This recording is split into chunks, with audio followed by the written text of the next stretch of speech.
All right, let's get started. First, I'd like to welcome everyone, but I'd particularly like to welcome Dr. Peter Cherutich, who is here from Kenya as one of the visiting fellows.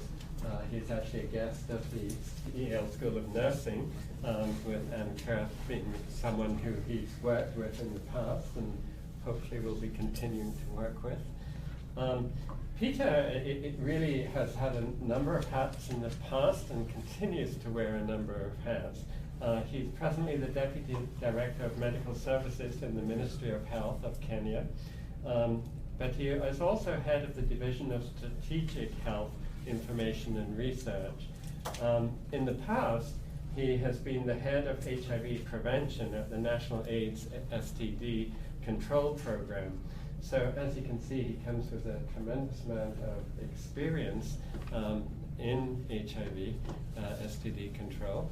And he's also a leader in implementation science, which is what we're going to hear about here, which is something that obviously Sarah has been very focused on for the last few years, and recognizing the importance of implementation science in really advancing the work in the epidemic. So Peter, please, we welcome you. It's very nice for you to be here. Good, thank you so much, Brian. Good afternoon, everyone. Is it okay if I present from here? Sure. Yeah. Okay, great. So I'm happy to be in here. It's my first time to be this side. I've been sharing with Brian and everyone I meet, but it's a nice experience. Mostly when I work, I've lived in Seattle, come to DC quite a lot. Yes, it's good to be here. And this afternoon I'm going to talk to you just briefly about how we've applied the implementation science framework in Kenya. And I'll begin the presentation by just introducing myself and discussing about some of the research interests that I have. Mostly collaborative work that we have done with folks here and also at the University of Washington. And then yes, I'll move to the part where we have applied implementation science frameworks for scaling up HIV prevention programs or designing our HIV prevention programs. And then I'll end by just a few thoughts on how we could potentially enhance collaboration, and also just inviting all of you for potential partnerships in Kenya as far as research is concerned. So yes, so this is basically I think you've been said before. So I work in the Division of Health Informatics and Research, which is sort of cross-cutting, looking at sort of national data and setting systems for that. But previously, as Brian mentioned, I used to work under the Department of Preventive and Promotive, which is basically under the Department of Preventive and Promotive, and I worked quite a lot of the national STD and HIV control program, where I still have immense interest. But what I do now is sort of cross-cutting across all the programs. So just sort of to enlighten you on that. And as I mentioned, we've worked a lot with folks from here. We've worked with ANCOV. And at the moment, we actually have a grant amongst people who inject drugs, in which we're using a step-weight approach to evaluate whether providing needle and syringe exchange programs, and also getting peer case managers for HIV-infected people who inject drugs is effective in terms of improving not only access to treatment, time to ART, but also in whether it's effective in decreasing community viral load. We also plan to do mathematical modeling and also look at the cost effectiveness of that kind of model. And in the recent past, we have also, because of the immense interest that the National HIV Program has, we have, in this population, layered it with just a simple prevalence study on hepatitis C. So we just completed that, and we have data on hepatitis C amongst people who inject drugs. And again, because of the ethical imperative to really provide treatment for hepatitis C, we will be providing treatment for those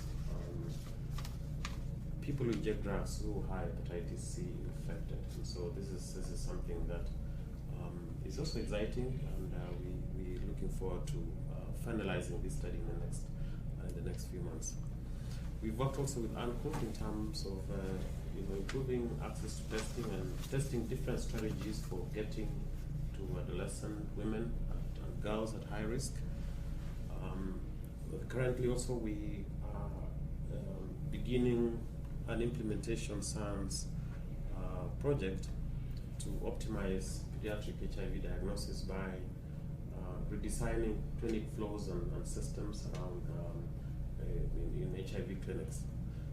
And the project that we just finished and we published last year in Lancet HIV is on assisted partner notification, and which, as I mentioned, we published it, where we found that partner notification was highly effective in terms of increasing rates of HIV testing, diagnosis, and also linkage to care for sex partners of HIV-infected persons.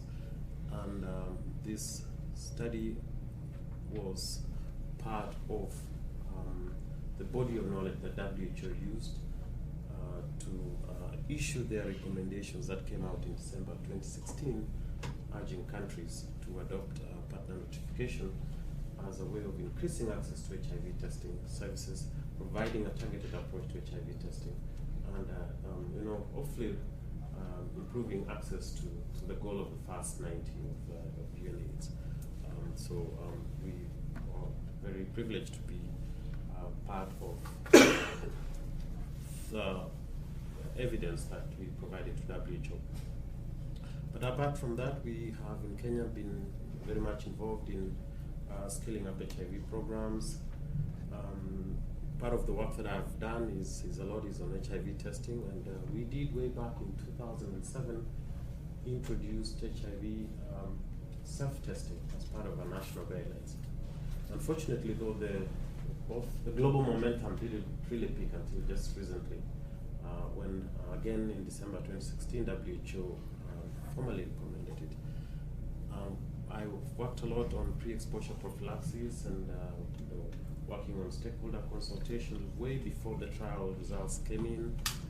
But recently there's a lot of excitement around PrEP in Kenya because, again, that was one of the sites where some of the trials were held, and I'm providing guidance on the research and evaluation thematic group of that.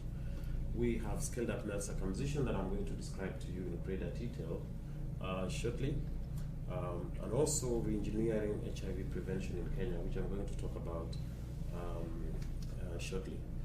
But I think that since I really moved from mainstream HIV now to cost-cutting health information systems, is at the moment we are leading discussions on ways of providing unique identification for persons who come into the healthcare system in a way that would eventually give us the opportunity to have patient-level real-time data that then we can be able to use and can become a very vibrant and resilient infrastructure even for doing research. It's not an easy discussion. It's very difficult, particularly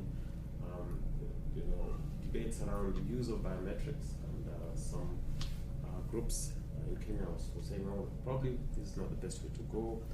Discussions around confidentiality with the use of biometrics, but we will work out.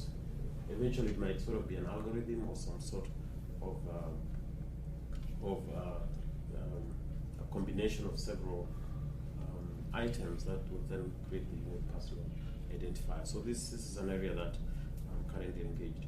A little bit about the HIV epidemic in Kenya. I know most of you know much about it. It's a country, of course, that is with a high burden of HIV. We consider it to be the country with the fourth largest epidemic of HIV, about 6% prevalence amongst adults, with new infections, around 70,000 to 80,000 per year, which is significant. Coverage of ART that may appear above average, but as you may know, of course, that recently Kenya also adopted test and start approach. So we do expect that the coverage will be lower, and therefore, of course, we are readjusting all our coverage estimates in line with that. But the thing that strikes out is that there's a lot of geographical heterogeneity. Kenya is not, really, it's sort of diverse when it comes to HIV. I'll emphasize this later on, but 10 out of the 47 regions in Kenya contribute 60% of prevalent infections, as most of the HIV burden is on the western part of the country, this sort of here in blue. Again, I think this is a phenomenon that I think is recognized globally, that really HIV tends to be localized in some populations and also in some geographies. And this is, again, it's a similar case in Kenya. But in terms of the big issues that now we're dealing with as far as HIV is concerned, is aligned to what we know about the 1990. This is a cascade that was done in one of our settings in Kenya, one of the high burden settings in Kenya. And as you can see very clearly across the cascade from diagnosis to viral suppression, there's a big drop there. Largely because, as you can see, we are not very, very effective in terms of identifying HIV infection.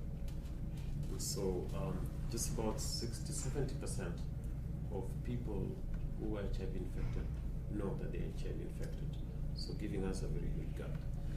We tend to do very well. I apologize, the pointer is not working very well. But we tend to do fairly well once we have made a diagnosis in linking people to HIV care and retaining them in HIV care.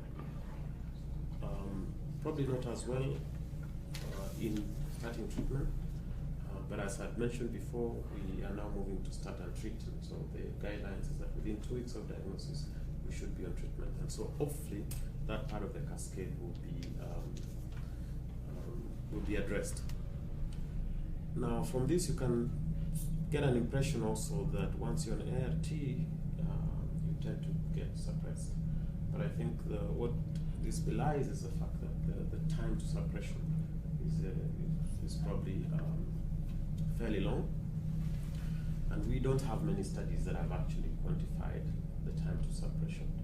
We do anticipate that that should really be as short as possible to limit transmission events, etc., etc. So back to just this issue that some of the research interests and the things that we're really encouraging a lot of people is addressing efficiency and efficient strategies for increasing yield, and also potentially also on improving adherence for those people on treatment as a way of getting to earlier HIV suppression. But that said, with all the things that we've done, we seem to have been successful. This is a graph showing HIV incidence over time. We seem to have been successful early on, but probably not, in reducing HIV incidence. But as may be the case in many parts of the world, this reduction in HIV incidence would have been due to increased mortality earlier on, probably with some prevention aspects as well. But what we feel a bit impatient is the fact that there seems to be stabilization of our HIV epidemic, and that is, created a lot of debate and has led to some of the ways that we have redesigned HIV prevention that I'm going to talk about before, in which then we are providing HIV prevention resources where they are really needed. Before, around this time, we have employed an equity approach where we spread our HIV resources fairly thin across the board, even in regions where HIV incidence is not really as high. And so we now are trying to increase increase coverage in populations and also in geographies with the highest HIV incidence. So to turn gears and just now talk about implementation science, that I'm happy I've seen the network that is happening in New England, and you know, wish that it sort of goes and do very great work. But we know, and this is a slide from Judy Wasserheit at the University of Washington, that even here in the US, it really takes a long time. From the time you have, you know, evidence that something works, you know, from basic science, from laboratory science, from clinical trials, to the time that it actually reaches the patient or the population that it's meant to benefit.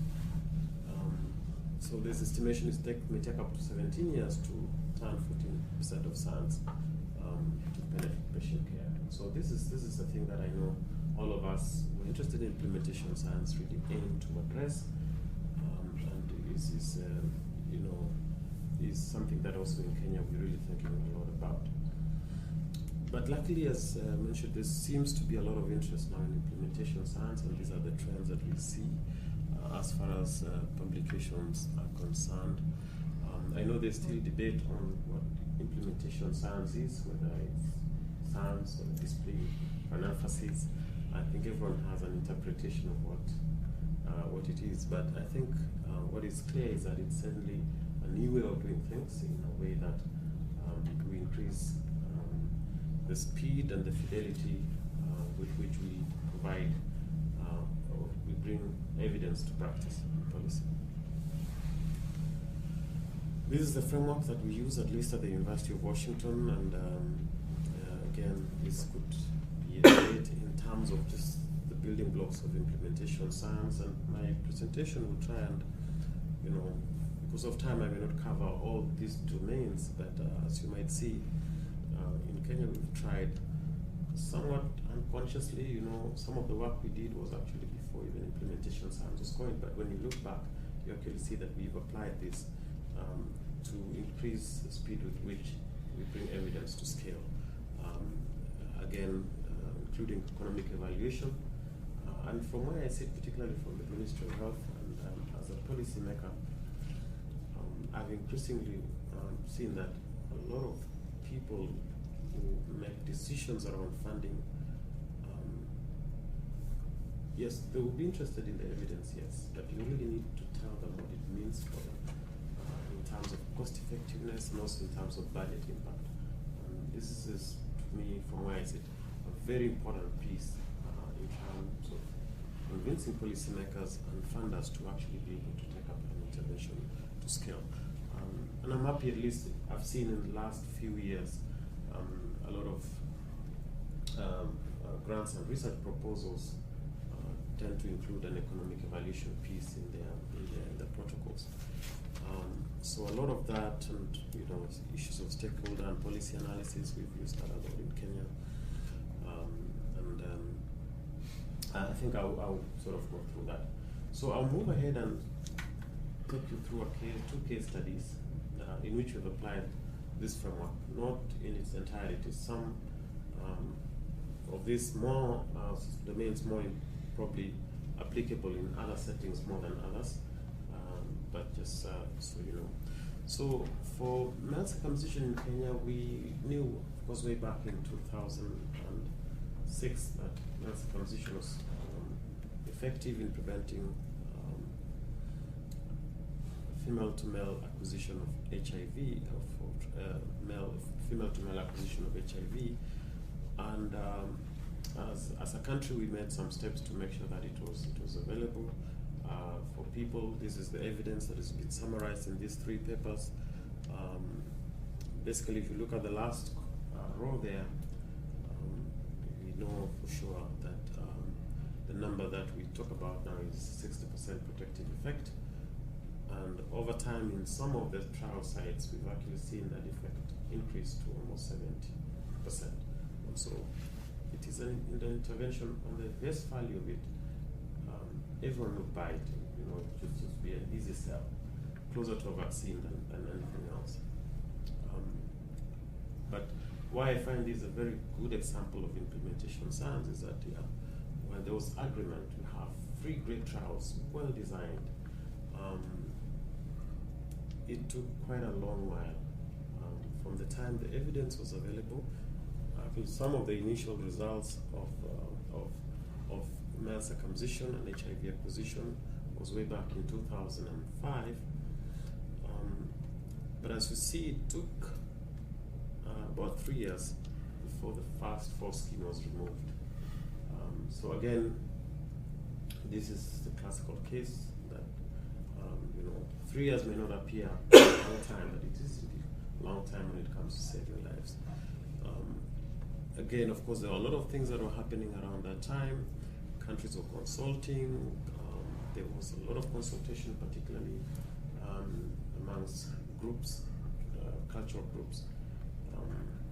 That is implementation science, stakeholder analysis, and policy analysis. And in Kenya, we did the same. And then, of course, once the scale-up began, we would have wished that this scale-up would sort of follow a trajectory that's almost vertical. But as you can see, it's not the case. And so a lot of things, of course, go into that mix in terms of how decisions were made and sort of the systems that were available to scale up male circumcision, etc., etc. But in Kenya, we sort of ran away with it. And this paper that was published by Seamus Gare, who used to work for the Gates Foundation, which basically maps those countries that were target countries for male circumcision into what their target for male circumcision were against the coverage that they achieved. And as you can see on the left, South Africa, of course, with its huge number of uncircumcised men, had the highest targets, but then they had only achieved, by the time this publication, this was I think 2012, by the end of 2012, they had only done 20%. Now Kenya, which is somewhere in the middle there, we had a smaller target because in our, as I mentioned before, our HIV epidemic tends to be on the western part of the country, and coincidentally also that was the region with the largest population of uncircumcised men, and so our focus was on a small area. But even that, you can see that our coverage as of 2012 was 63%, so giving the highest coverage of any of the target countries. So there have been questions around how Kenya were able to scale up so fast. And in the next few slides, I'm going to demonstrate exactly what may have contributed to that increased scale-up of male circumcision in Kenya. One of the things that could have happened is that there could have been a necessary supportive environment at high level, policy-wise, in terms of leadership to support the scale-up of male circumcision. And this is based on the work that we did, basically again, looking at whether countries, scoring countries as to whether they had it's appropriate leadership, appropriate champions, and had put in place strategies and policies to be able to scale up male circumcision. And as you can see, Kenya was scored second. We haven't, of course, done sort of a linear analysis to see whether there's a correlation between the speed of scale up in these countries with this score, but it could be that one of the things that contributed to increased emphasis of male circumcision in Kenya is that we had a focal person whose job was just to work on male circumcision, and that we have sufficient champions, which I'm going to describe later on, who then were able to demonstrate to the populations and ethnic groups that were not circumcised that it was in their benefit. But the thing that, again, really we bought it in Kenya very fast, and I think a lot of other countries bought that evidence, is that we knew that male circumcision was a very cost-effective intervention. And this is just a summary of some of the work that was done, demonstrating that, I think, sorry, this is, demonstrating that if we did scale up male circumcision to reach 80% coverage in 80% in 5 years, by 2025 we'll avert a significant number of infections. And although in Kenya our burden was small, but we did realize, and I didn't show, there's another slide that I didn't show, but we did realize that you needed just about 4 males to be circumcised to avert 1 HIV infection, which to us is really big value for money. And that across the continent of Africa, that if we just focused on 5 countries, you would have the greatest impact in terms of HIV acquisition in Africa. So, very, very attractive proposition. But some of the key turning points is in Kenya, as far as male circumcision was concerned, was when we engaged traditional groups.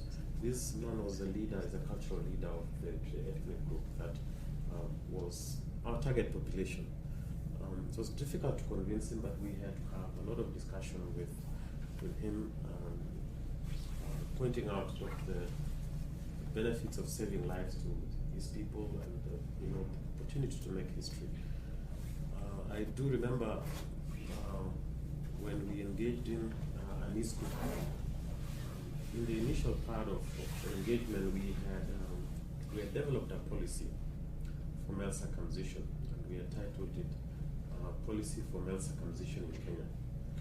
So when we took it to that group, and they were looking at it, they said, we don't like this word policy, because policy means, the usual trajectory in Kenya is that you come up with a policy and then you take it to Parliament for enactment as an act of Parliament, therefore making male circumcision mandatory. So he told us, although you verbally promised us that this was going to be voluntary, but the moment you make a policy, we know that you're going to make an act of Parliament, make it law, and therefore we will be required to circumcise. So on that account, we don't like policy. So we consulted a little bit, then we changed that word policy to be guidance. But we didn't change a single word in the actual document. So when we took it back to them saying, yes, we like this, and they endorsed it. So nuances can be, I think, very important, and we learned a lesson. The next gentleman was the then Prime Minister for Kenya, and he belongs to the ethnic community, again, where we were targeting. And once we sold it, he actually convened huge community gathering, community leaders, religious leaders, political leaders, and officially endorsed male circumcision as a public health intervention. And it was very clear, we had laid out everything, and it was very clear that we were not trying to change their culture, because they would still remain who they are, even without a foreskin. And again, it was very instrumental. And we may not have formally sort of mapped out our stakeholders, but we just knew, and we never published this, but we just knew that instinctively that these were the key groups to really target and engage and get their buy-in. And so with that, we were able to scale up male circumcision. Nyanza is a region that, this is the region that we were focusing on, and in a scope of about 3 or 4 years, we were able to increase coverage from 48% to 66%. But within that, the actual target population, their coverage was 16%, and we were able to increase it to almost 47%. So tripling the coverage within 3 years. And again, a lot of lessons that we learned. One of the lessons we learned is really communication. We used a lot of different modes of communication to reach out to the young men who were really, again, a population that we were interested in. We also, and we use, this is from South Africa, but we also use the same. It's an analogy basically of soccer. In Kenya, soccer is very, very popular. So we use this analogy that if every team needs to have a goalkeeper. Of course, you can play without a goalkeeper, that's fine. But the risk is very high. And that, yeah, potentially you can have 2 or 3 goalkeepers. That is theoretically, yes. And people are able to get it from that.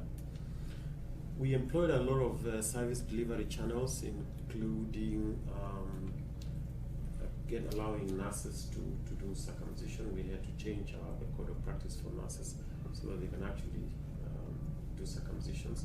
And a lot of our circumcisions in Kenya are actually done by nurses. Again, Kenyan nurses tend to are very good in public health. So a lot of interventions that we have employed, whether it's vaccinations or whatever, are really deployed by nurses. We also used an 80-20 rule where we were delivering 80% of our interventions or our circumcisions in the community and just 20% in the formal health facility. We engaged in campaigns, and again, we realized that when you have a campaign, then you tend to get a lot of people within a short time at a fraction of the cost that would otherwise you have incurred. And then we realized also that having a geographical focus, even early on, was very important. And this is, again, based on some of the modeling work that we learned. We did with folks from WHO and also from Imperial College, where it was clear to us, again, just like the work that was done by PEPFAR globally, that if we focus on about 7 counties, in Kenya we have sort of counties which almost similar to the US counties, then you would get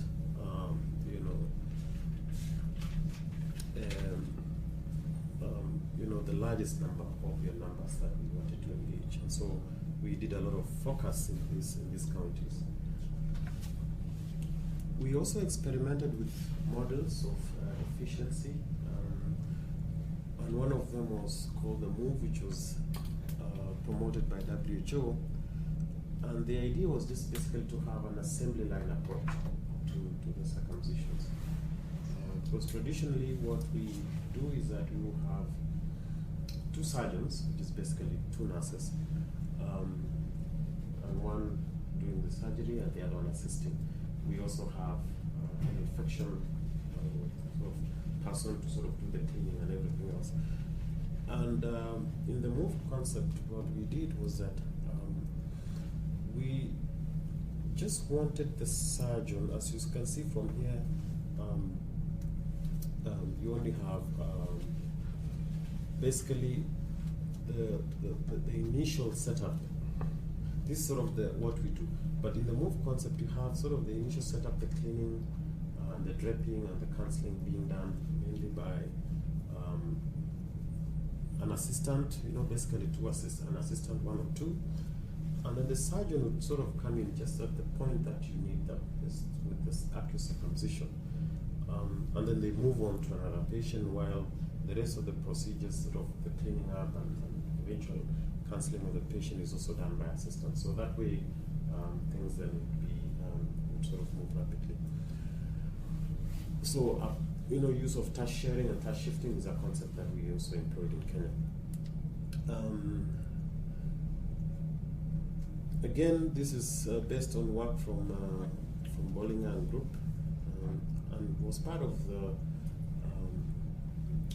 when we got sort of some of the preliminary work that we did, it was very convincing to us that really some of the cost drivers is actually doing more. The more you do, you get a good economies of scale. And as you can see, the moment you pass about 1,000, then you have achieved very good economies of scale.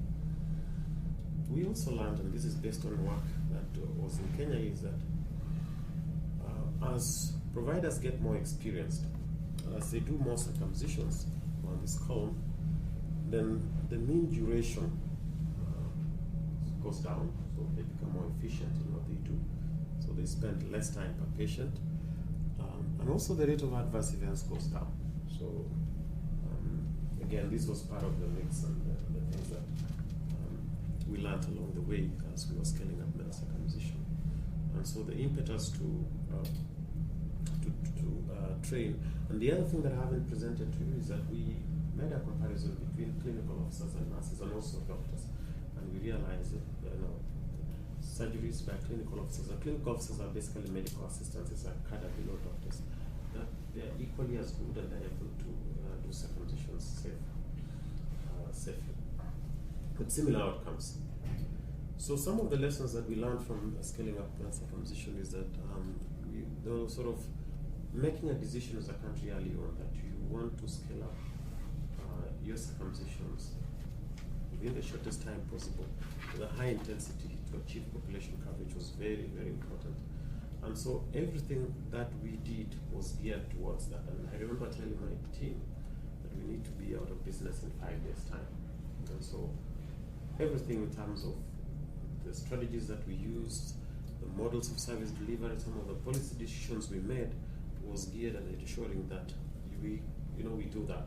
Because again, it was very clear in our mind based on some of the work that we gotten from our modeling, mathematical modeling, that if you wanted to achieve impact on male circumcision, you have to do it quickly to achieve high coverage. But that also community ownership was very important. We wouldn't have done it without engaging civil society, women, youth, cultural groups. And that also government leadership was very, very important. We had a very good structure coordinating this from the national level and also to the regional level. And I think I could take questions if they're there, or wait until very end. I'm very flexible. Just feel free to interject, please. So shift gears now to talk about how we re-engineered our HIV prevention. As I mentioned before, we had taken an equity approach so that we give out resources equally across the country, even in regions where there was little HIV. Of course, there was this emphasis again that you need, resources even when there's no HIV, because you need to ensure that HIV doesn't come in. But really, if you look at it, it was denying resources to those regions and populations that really needed them more. And so we came up with a concept called prevention revolution, which is not really a revolution, but we thought the only way for people to listen is to just use that word revolution. Again, this has been, was motivated by a lot of evidence that we've had, even from the African continent, that you can see the prevalence across Africa. This is sort of the published regions with the highest prevalence. That most of Africa is not purple, most of Africa is green. And so there are only certain regions, which is on the southern part of Africa. And within Kenya, some regions around the Lake Victoria Basin, which is within East Africa, the Lake Victoria Basin, the Kenyan side and also the Ugandan side. And we knew definitely something like that would be happening in Kenya. And as you can see, I'd shown this before, that a lot of HIV is mainly on the western part of the country. And also, the northern part, that data is not very feasible, but I'll just let you know that there was, most of HIV was really focused in that particular area. And that, populations like sex workers, of course, injecting drug users, those are populations we already knew when we had tons and tons of data demonstrating that there were populations with the highest proportion of infections in Kenya. But also we realized that we needed to do more and do it better. Again, from some of the modeling work that we did, that if we just scale up our interventions the way we've been doing them, then that blue line, there wouldn't really be much in terms of the new infections that we would have had. But then if we did combination prevention, which is basically ensuring that we have a good mix of biomedical and behavioral and structural, we would have a greater impact. Now, if we did combination prevention with some geographical prioritization, allocating resources, and scaling up interventions in those regions with the highest HIV incidence and prevalence, then we would also get an additional impact. So that informed a lot of thinking and discussions and eventually action. Again, based on some of the modeling work that we did with colleagues from Imperial College, we also estimated what would be, I don't know much about the terminology about the production factors, but what I do know is that really for a given amount of, a fixed amount of resources and with geographical prioritization, then you realize that if we focused our efforts on some certain counties, these lines, each of them presents the 47 counties in Kenya. And you can see that there are a few counties where you'll actually get the highest health production functions, and that a few of those counties would actually contribute the majority of your health production function. Again, on your right is basically the mix of interventions that you need to scale up in each of the countries, and we're able to outline that in each county and the counties on the horizontal axis, then there are sort of particular mix of interventions that you can combine to give you the highest production function.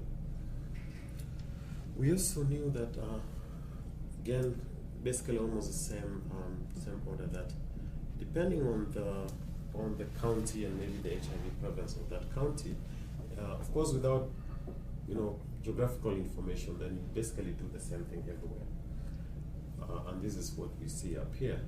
But the moment you have geographical prioritization, then you really emphasize, like if you see this particular county, sorry for the acronyms, but it's basically male circumcision among men, is behavior change communication among sex workers. But the basic idea, really, without looking at the small print, is that depending on your county, then you can again prioritize some certain populations and some certain interventions and mix and combine them effectively and efficiently. Of course, they could be, again, this is a scenario where this is pre-exposure prophylaxis, again, that you may want to scale that up across all the counties. So it's sort of a thinking that would give you a choice depending on your resources, the relative impact of any intervention, and also the population you're working on, to have sort of a menu of prevention, as you may want to call it. So, working on that, we then came up with this document, which as sort of becoming also a useful reference document for UNAIDS.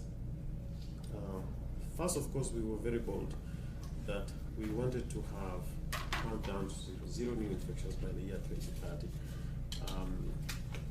With basically what we were thinking of, reduction or elimination of new infections by that time. Very ambitious, but we thought it's probably better to be ambitious than otherwise.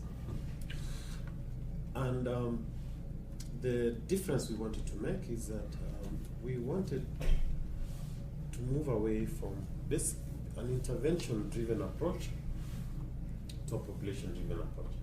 Because what we've done is that you will find, like, HIV testing is a whole interventions, a whole program. And then you have an infrastructure that has to support that without linkages to condom distribution or male circumcision or otherwise. To the extent that there are only very few programs that you could really say were comprehensive and combination prevention. Male circumcision was one of them, because the way it's designed is that you really need to get tested. And then you have an STD screening, and then you have condom distributed, and then if you're HIV infected, there was very little linkage to care. But most of the other programs are sort of vertical, siloed. And we were saying, if you go to a particular population, you do everything. So if you're working among sex workers, you don't say that I'm only doing testing among sex workers, or I'm distributing condoms to sex workers. You define your population, and then you saturate that population with HIV prevention interventions. And then we wanted to move away from a heavily biomedical dependent HIV prevention to one that also included structural interventions.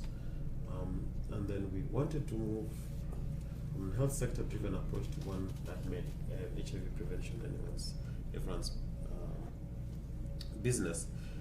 And then, as I've mentioned before, just from a national uniform approach to a geographical prioritization. So that basically defined our new paradigm in terms of HIV prevention. And I think this is what is just detail. And then with that, of course, we had to change even our surveillance system, and I think I'll talk to you about that later on. That for us to be able to do this, then we needed to change even the way we do our surveillance. And basically the way we do HIV surveillance in Kenya is, in the past we've had a sentinel surveillance based on antenatal attendees, and we would then have adjustments for men, and then you get HIV prevalence. And then recently we've had surveys, population-based household surveys that we have done, I think almost 2 or 3 times, spaced apart about 3 or 4 years. But then the trouble with those surveys was that first they're not really powered to the local, sort of to the small geographical units. Again, the time span was sort of 5 years, we could not really make a lot of decisions. And then our most important, or rather 2 very important elements of our surveillance system, and that is HIV incidence and viral load, were not really well captured and well powered. So we wanted sort of to change that by ensuring that one is that we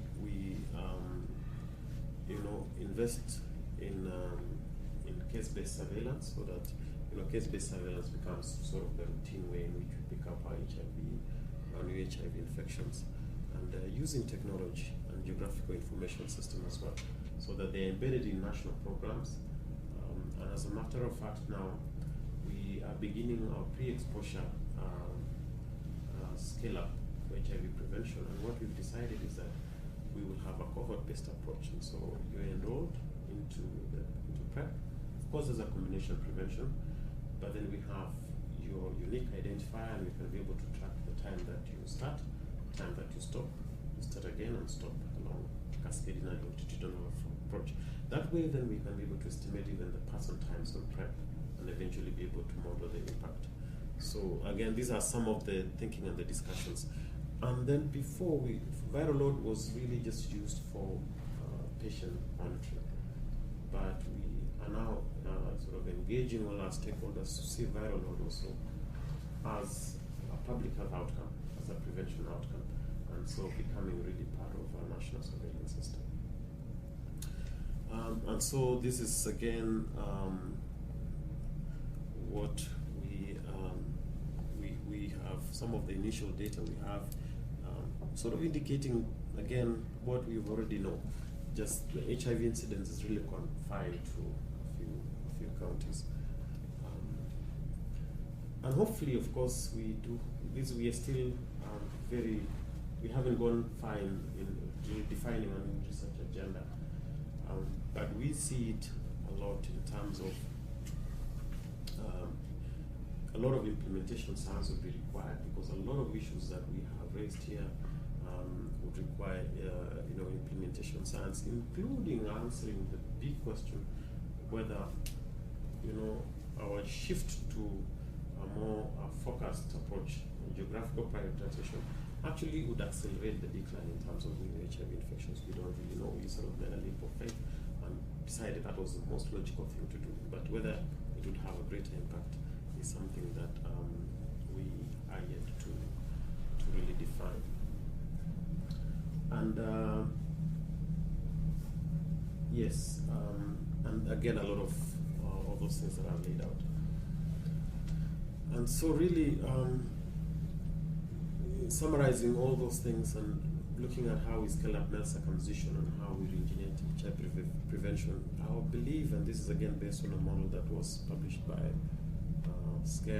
SEMA, is that a lot of what we do requires a very efficient leadership, a good policy environment, And of course, also financing is very important. A lot of those things that we,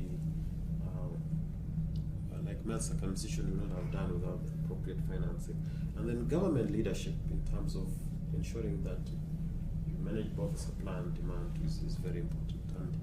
And again, that would have increased scale up of male circumcision. And of course, many other interventions. This I see to serve as generic framework that then can actually apply to any public health intervention, as it were. And then, of course, along the way, all the learning processes that come in, so that you can re-engineer your intervention, you can make it more efficient, you can stop it altogether if actually evidence demonstrates that it doesn't work. I forgot to mention, but in our prevention revolution shift in paradigm, one of the things we wanted to do is that we needed to stop those interventions that we knew weren't working out. It's not an easy thing to do, but at least to express that aspiration that we needed to have and to gather evidence to demonstrate that we needed to stop an intervention if we knew it wasn't working anymore. As I finalize, and I just wanted to share with you just a few thoughts, and again, inviting you to this, is that we have an existing partnership between Kenyan institutions and Yale, mainly, as you mentioned, through the School of Nursing. But we still believe that there's great emphasis, there's a great that can be expanded. It may not really be in Syria's interest, but there is a lot of emphasis now on non-communicable diseases generally. In Kenya, we're very plugged into the eradication of some of the neglected tropical diseases. We are counting on a lot of research partnership to see how we can move to that. And of course, in the whole area of health informatics, it's a very open area. And maybe just talking about health informatics is just to say that I am privileged to be sort of the custodian of the health information system, and therefore basically all data that is collected in the country. And as much as it may not be top quality, I think it provides an opportunity for some students who are interested in doing secondary data analysis to actually be able to do that. It's quite a lot of data, and I think it's something that's there. And then, of course, maximizing the opportunities for closing that 1990 gap. I think we are at a very opportune time in history in ensuring that we close that gap. As I mentioned, the first 90 is where we have the greatest challenge, really having efficient strategies that increases yield, so that at least 90% of people who are HIV infected get to know that they're HIV infected. We don't seem to have a lot of issue with the second 90. Of course, there's scope for improvement, but from evidence that we have, even from our national surveys, is that when somebody actually gets to know that they're HIV infected, they link to care, and of course now flu will be started on treatment immediately. The third 90 is still a challenge. In some work that I did, and I didn't show it, based on our national survey, even for those who knew their HIV status, it's only about 70% were virus suppressed. Of course, as I mentioned before, we don't know how long it took to suppression, whether that suppression is curable. So a big opportunity on the first and third 90 to really do some work. And then, of course, hopefully, I didn't know much about Syria now, but I think some of the work that you're doing on implementation science and anything else, I think you were welcome to participate and establish collaborations, joint grant applications, and again, the research infrastructure is there. It exists in Kenya. We have collaborative activities with a lot of US institutions. We have really good environment for research that has been established. Mainly, HIV research, I think, is an area that is well established. We have very good labs there. We have, capacity to a great extent, and then of course maybe explore new possibilities. Again, I invite those maybe students who are interested in implementation science that mentorship is available with the Ministry of Health and maybe with other institutions as well. I know at least one university in Kenya is interested in capacity building and implementation science, and partnership around that is concerned. Issues on big data analytics, artificial intelligence, precision medicine, there are just virgin and open fields that I think are available and amenable. So I'd really like to thank my teams in Kenya, and also from the University of Washington. Dini and Liz really made my travel to be very easy. Very easy, and also, of course, Anko, with whom we have collaborated for a very long time. She's a collaborator par excellence, and we've worked really well with her, and we'll continue to work with her. Thank you very much.